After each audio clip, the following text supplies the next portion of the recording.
কুলটির লছিপুরে বাসের ধাক্কায় আহত বাইক চালক, পথ অবরোধ, ঘটনাস্থলে পুলিশ।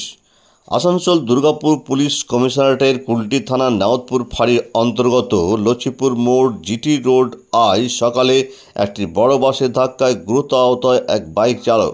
ঘটনার জেরে এলাকাবাসীরা পথ অবরোধ করে বিক্ষোভ দেখায়। ঘটনার খবর পেয়ে নাওদপুর ফাঁড়ির পুলিশ ঘটনাস্থলে পৌঁছে আহত ব্যক্তিকে চিকিৎসার জন্য আসানসোল জেলা হাসপাতালে পাঠানো হয়।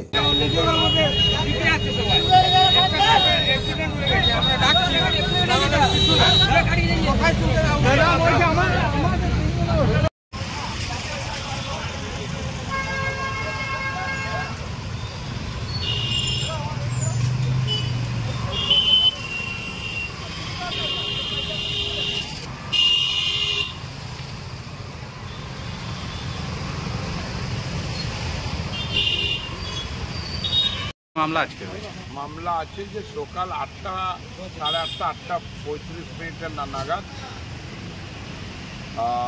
আসানসোল এই বরাকর দুর্গাপুরগামী কোনো এক্সপ্রেস বাস, যার নাম ছিল নওসাদ, সেই এক্সপ্রেস বাসটি প্রচণ্ড জোরে আসছিল এবং লছিপুর গেটের চৌরাস্তার মুখে এক মোটর বাইক আরোহীকে প্রচণ্ডভাবে ধাক্কা মারে, খুব জোরে।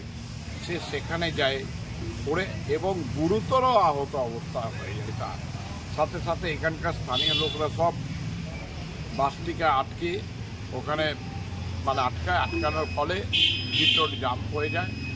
প্রায় বহুক্ষণ জাম ছিল। তারপরে পুলিশ প্রশাসনের একের পর এক আসার পরে তারপর তারা বাসটাকে আমরা বলি যে সিজ করে যান নিয়ে এবং মোটরবাইকটাকে যে আছে মোটরবাইকটাকে আরোহীটাকে আমরা এই হসপিটালাইজেশন করে দিই।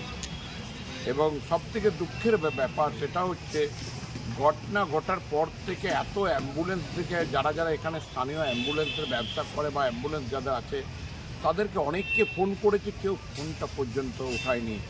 যে যদি ফোনটা ওঠাতো তো আমরা আরও আগে তাকে হসপিটালাইজেশন করতে পারতাম। খুবই এটা দুঃখের কারণ। তবুও যাই হোক, পুলিশ প্রশাসনের গাড়ি এসেছে, ওই গাড়ির মধ্যেই আমরা আপনার ওই অসুস্থ অবস্থায় যে আছে, যে আহত অবস্থায় যে আছে তাকে উঠিয়ে বাদে আমরা হসপিটালাইজে আমাদের গভর্নমেন্ট হসপিটালে সব পাঠিয়ে দিই এবং ভগবানের কাছে প্রার্থনা করি যেন তিনি সুস্থ এবং ভালো হয়ে যায়। কেমন আছে পেশেন্টটা? পেশেন্টের এখন অবস্থাটা কিছুটা আমি খবর নিলাম, কিছুটা ভালো আছে। ভগবানের কাছে প্রার্থনা করি যেন উনি সুস্থ হয়ে উঠুক। আর সবথেকে কি নাম ছিল পেশেন্টের নাম বলতে পারবো না। উনি মোস্ট প্রবাবলি বার্নপুরের হবে, বার্নপুর সাইডে ওনার মোটর বাইকটা এবং বাসটাকেও আমরা সিজ করিয়ে। রোডটা কতদের জাম ছিল? রোড প্রায় 1.5 ঘন্টার উপর, যেটা আনুমানিক এটা করা যাচ্ছে, প্রায় 1.5 ঘন্টার উপর ছিল। কারণ এখানে স্থানীয় বাসিন্দারা সবাই তো জিটি রোড জাম করেছিল এবং প্রায়ই এই ঘটনাটা এটা আজকের না, এটা প্রায়ই এই লছিপুর মোড়ে প্রায়ই নিত্য কোনো না কোনো ছোটোখাটো ঘটনা ঘটছে। সেই জন্য এখানকার স্থানীয় লোকরা প্রশাসনের কাছে দাবি রাখলো এবং যিনি ট্রাফিক ইনচার্জ আছেন তার সাথেও এবং নাওদপুর ফাঁড়ির বড়বাবুর কাছেও, যে যেমন এর আগে আপনার বাম করা আছে এই মসজিদ মহল্লা ওইদিকে, সেরকম এখানে দুটো, যেহেতু এটা মোড়, এখানে স্কুল আছে এবং এটা চৌরাস্তা, এদিকে আলডি গ্রাম, মিঠানি গ্রাম, এদিকে সীতারামপুর স্টেশন, বেলরুই গ্রাম, চপকা, হাটটাট হয়। সেই জন্য এখানে জনবহুল এলাকাটাতে যাতে দুটো বাম দেওয়ার ব্যবস্থা হয়। তো ওনারা স্বীকারোক্তি করেছেন, রাজিও হয়ে গেছেন এবং আজ থেকে ওনাদের লোককে দিয়ে কাজও আরম্ভ করে দিয়েছেন।